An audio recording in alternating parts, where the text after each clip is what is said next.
All right, it is August 19th, 2024, and I have finished reading Pompeii by Robert Harris. Another historical fiction romp, I guess you would call it. And I do like historical fictions, and I'm kind of trying to branch out. This one is interesting. The last one I read was Ken Follett's Pillars of the Earth, which was after finishing immediately became one of my favorite books of all time. So I thought, I do like historical fiction, I guess, and I always feel like learning something when I'm reading, right? Sometimes you get that with fantasy, but you get a lot more with historical fiction, obviously. And I was feeling a lot less fantastical because I had just finished reading 16 Ways to Defend a Walled City, which hopefully the review is out on my channel before this one. Yeah, it should happen. But I had finished that one, and if you watch the review, I was less than happy with it. The character elements, the goofy elements were not my thing. It was almost like a Terry Pratchett light on the goofiness without the humor. It had the same feeling a lot of times. The vibe was all weird. It was a lot of times serious, a lot of times goofy, and it didn't work. So I was feeling, okay, I want something serious, I want something real, and I really like the engineering aspect of 16 Ways to Defend a Walled City. I really like it. I'll just call it 16 Ways from here on, right? But I really like the engineering portions of that book. Talking about siege engines, talking about the construction of a wall, that kind of stuff. Really cool, and that's the reason why I picked it up, really. I really wanted to read something about that. Anyways, what sold me on this book was, because I'm not a huge like Roman Empire kind of guy, which is what Pompeii is, right? It's during the Roman Empire.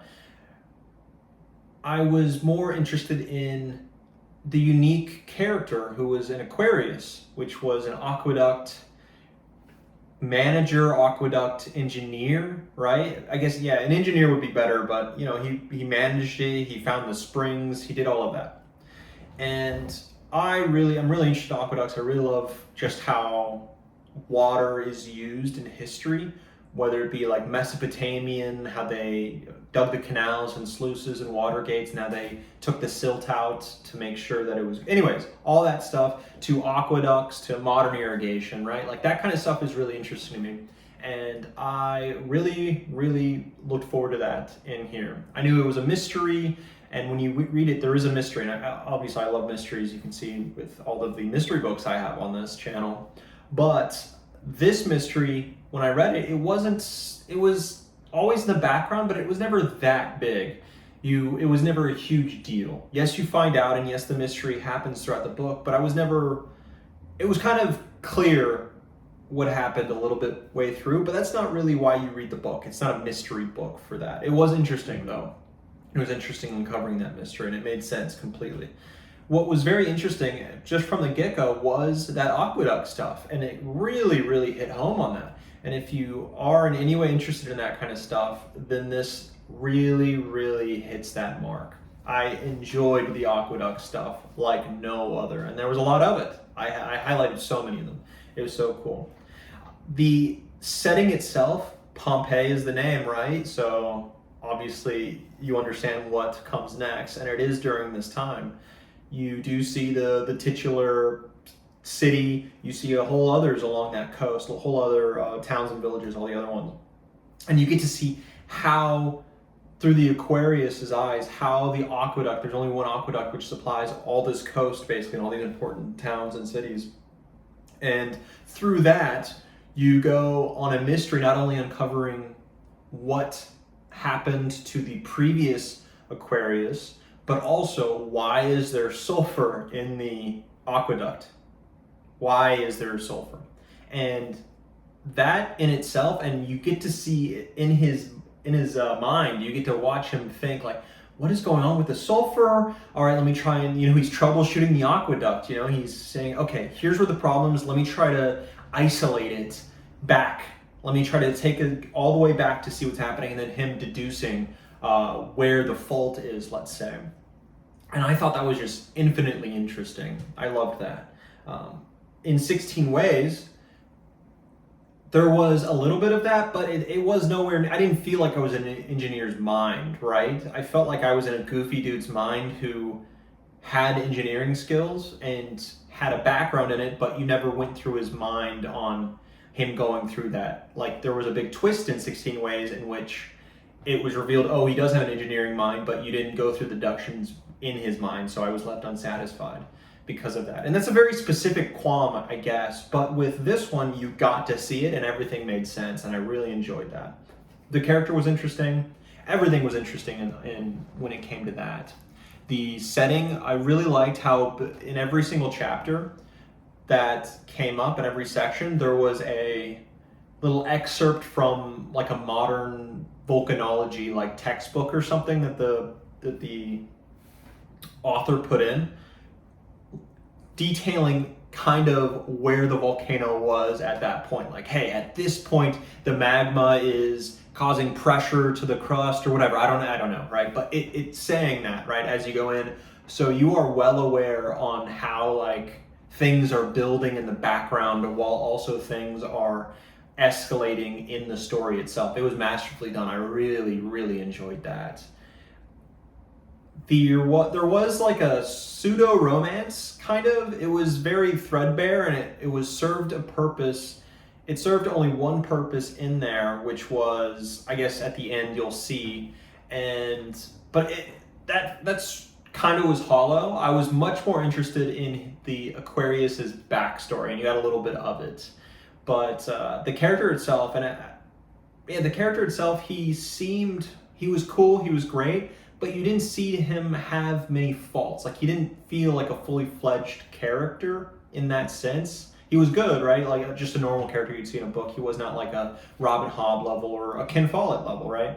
But it was a good character, but nowhere near that level. What was great about him was that engineering mindset that you really felt he was an engineer, and it was great like that. You don't need a fully fledged character in this book. It felt the big deal was the rising tension, figuring out what's going on, seeing how water affects this civilization, how important it is, how instrumental it is to every facet of the population in the area, and when it runs out, what happens. You also got to see Pompeii become Pompeii, right? What happened, and you really felt the full force of it, and that was very interesting. And it was an overall really solid read. Like, I extremely enjoyed it. I blasted through it. I think it was such a salve on my mind that I was so disappointed with 16 Ways to Defend a Walled City.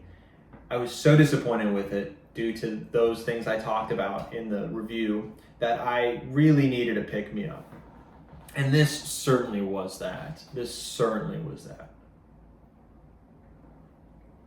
I will say the villains and the villain was, I would say, passable. He wasn't bad. You had motivation there. You had him throughout the story. You had him doing dastardly things, but nothing felt too insidious. Nothing felt too terrible. There was one where he orchestrated the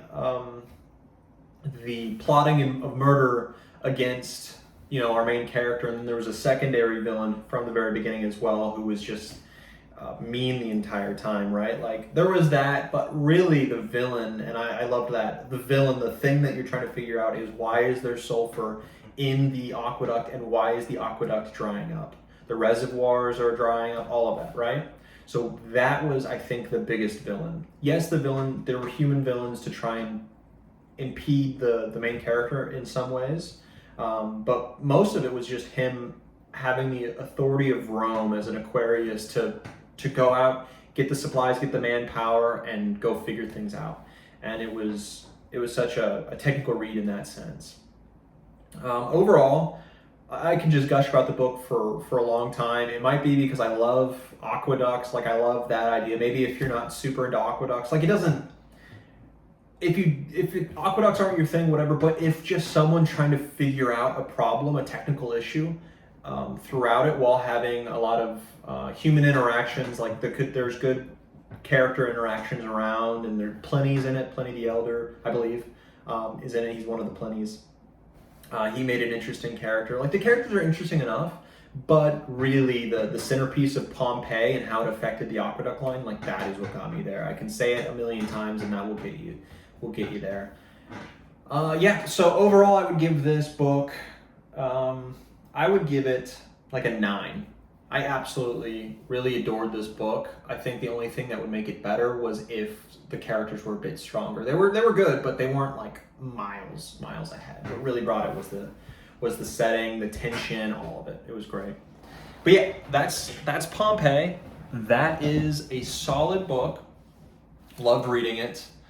And just a heads up, you'll see on other channels, you'll see on other stuff, you'll see much more lively background, right? With books and great lighting and all this, right?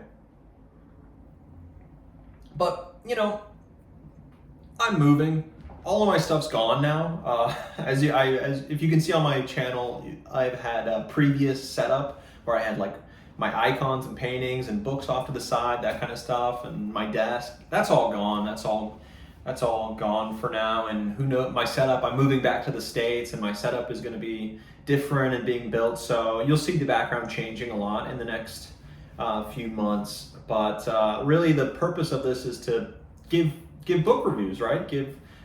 It's not really the background. I know that helps a lot, but hopefully you hear my reviews and you get enough from those that you don't need a background. But if that doesn't suit you, just know it's going to be changing soon. It's going to be changing. But that's my review of Pompeii by Robert Harris. Historical fiction is widely,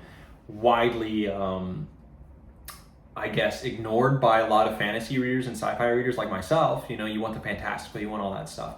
But, and I guess that maybe could be a standalone video, but historical fiction you should read, and this might be one that you start with. It is such an interesting, and it's a short read, nothing big. If you don't want to go for Pillars of the Earth, monstrosity, even though all of it is fantastic.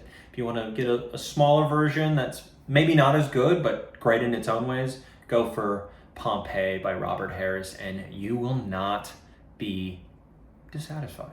So, anyways, that's my review. Go have a great day, and go read some more books. I know I'm about to. All right, next one.